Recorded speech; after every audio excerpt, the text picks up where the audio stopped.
History जो हमारा पहला चैप्टर है उसमें the rise of nationalism in Europe, इसका जो हमने ऑलरेडी इंट्रोडक्शन पढ़ा है कि वो फ्रेडरिक सॉलियर क्या कहता है कि किस तरह का वो नेशन स्टेट देखना चाहता है।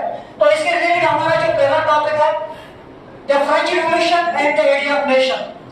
फ्रेंच रिवॉल्यूशन को हमें देखना है कि वो फ्रेंच रिवॉल्यूशन जो हमने 9th में पढ़ा था, तो उस फ्रेंच रिवॉल्यूशन को हमें फिर से यहाँ पे दोहराना है, या हमने क्या पढ़ा था उसमें कि वो जो फ्रांस जो था 18th सेंचुरी में दैट वाज डिवाइडेड, वो डिवाइडेड था 3 स्टेट्स में, फर्स्ट स्टेट, सेकंड स्टेट और थर्ड स्टेट। उसके खिलाफ क्या हुआ कि ये जो बगावत हुई, या जो लोगों ने क्या किया था, प्रोटेस्ट किया था।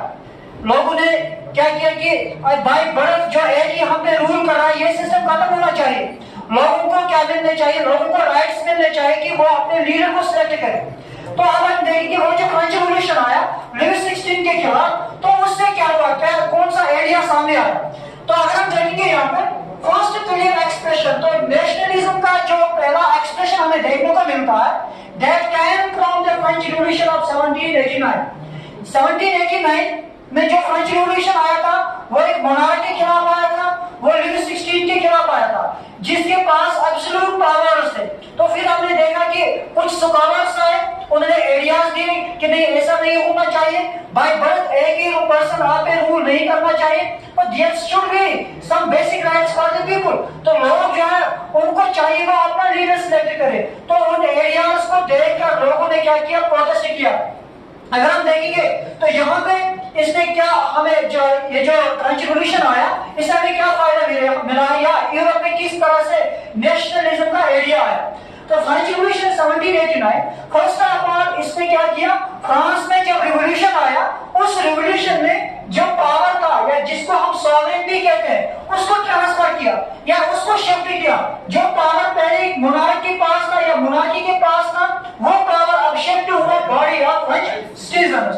उन फ्रेंच सिटीजन्स जिन्होंने रिवोल्ट किया, जिन्होंने रिवॉल्यूशन लाया, जिन्होंने इनकलाब लाया फ्रांस में, किसके अगेंस्ट, लुई 16 के अगेंस्ट। जो ये लुई 16 था, लुई 16 ऑफ फ्रांस, इसके खिलाफ इन्होंने रिवॉल्यूशन किया और ये जो पावर जो है जो मोनार्क के पास था उसको शिफ्ट किया बॉडी ऑफ फ्रेंच सिटीजन्स। अब हमें देखना, ठीक है, अभी जिस तरह से हम बात करते हैं कि इंडिया की बात करेंगे, इंडिया आजाद हुआ, ठीक है आजाद हुआ, लेकिन अब हमें जो पॉइंट है यहाँ पे कि इसने नेशनलिज्म किस तरह से इमर्ज किया।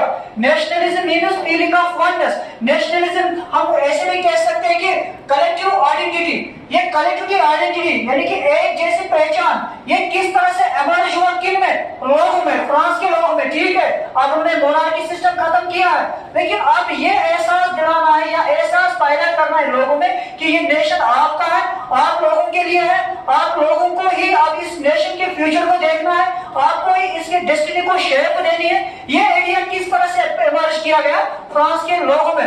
तो वो लोग जिन्होंने रिवॉल्यूशन की, उन्होंने कुछ चेंजेस लाए। तो उन्होंने क्या किया, फर्स्ट ऑफ ऑल उन्होंने एरिया ऑफ लॉ बैठवाए, दैट इज फादरलैंड। जिस तरह से इंडिया में हम कहते हैं कि भारत माता है ना, इसी तरह से उन्होंने कहा कि नहीं, फर्स्ट ऑफ ऑल फ्रांस जो है it belong to the all the persons, all the citizens of the France. तो फर्स्ट ऑफ ऑल एक ऐसी है जो इन्होंने क्या किया, एरिया दिया। दैट मींस अगर कोई भी रिलीजन का बंदा हो या किसी भी रिलीजन का बंदा हो, किसी भी कास्ट का बंदा हो, फर्स्ट ऑफ ऑल वो ये बिलीव करेगा, first of all I am French, then I am Muslim, then I am whatever religion he profess.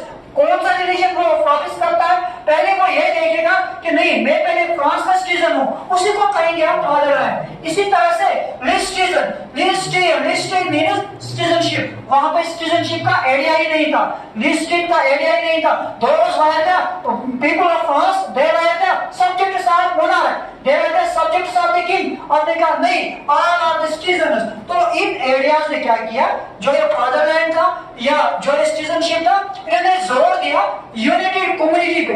एक यूनाइटेड कम्युनिटी होनी चाहिए, एक ऐसी कम्युनिटी होनी चाहिए जिनको इक्वल राइट्स मिले, यानी कि वहां पे जितने भी लोग हैं, जितने भी सिटीजन्स हैं, all should be given equal rights. हर किसी को क्या मिलने चाहिए, इक्वल राइट्स, वो भी एक कॉन्स्टिट्यूशन के अंदर। तो यहाँ पे अब कॉन्स्टिट्यूशन होनी चाहिए, ऐसी कॉन्स्टिट्यूशन जो लोगों को इक्वल राइट्स प्रोवाइड करे, ऐसी कॉन्स्टिट्यूशन जहाँ पे लोग ऐसे लोग जो है वो फील करके नहीं। अब यहाँ पे जो फ्रांस का जो फ्रांस की जो डेस्टिनी जो है ये हमारे हाथ में है। इसके अलावा एक और पॉइंट इन्होंने क्या किया, रिवोल्यूशनरीज ने क्या किया, a new French flag was chosen to replace the former Royal Standard. That means क्या आप उन्होंने एक नया ही झंडा या नया ही फ्लैग चूज किया, ऐसा फ्लैग जो पूरी पोप को रिप्रेजेंट करेगा। वो फ्लैग जो इससे पहले फ्लैग था that was only for king, वो किंग का फ्लैग था, अब उसको चेंज किया गया, रिप्लेस किया गया और फ्रेंच फ्लैग, वो फ्रेंच फ्लैग जिसका ट्राई कलर फ्लैग था, क्या था ये ट्राई कलर फ्लैग, तो इसको चूज किया गया। इसके अलावा अब इन्होंने क्या किया, state general was elected by the body of active citizens. अब उन्हें स्टेट जनरल जो है वो इलेक्ट किया, वो जो है वो एक्टिव सिटीजन्स। हाँ ठीक है, अभी फ्रांस में सारे स्टूडेंट्स को राइट्स नहीं मिले, लेकिन यही आए एक्टिव सिटीजन्स। आपको पता है या हमने 9th में पढ़ा है, एक्टिव सिटीजन्स मींस जो वो लोग प्रॉपर्टी ओनर्स या वो लोग who can pay the tax, जो टैक्स पे कर सकते हैं, दैट मींस इनको हम कहेंगे टैक्स पेयर या टैक्स पेयर्स या प्रॉपर्टी ओनर्स। तो पहले इनको ये राइट दिया गया कि नहीं आप ही असेंबली को चूज करो, और फिर इसी असेंबली को नाम चेंज किया गया, it was renamed as national assembly. इसके अलावा अब इन्होंने क्या किया, नए नए हाइमन्स को कंपोज किए, नए नए ये जो इन्होंने बहुत सारे ऑथर्स को लिया गया या शहीदों को याद किया गया।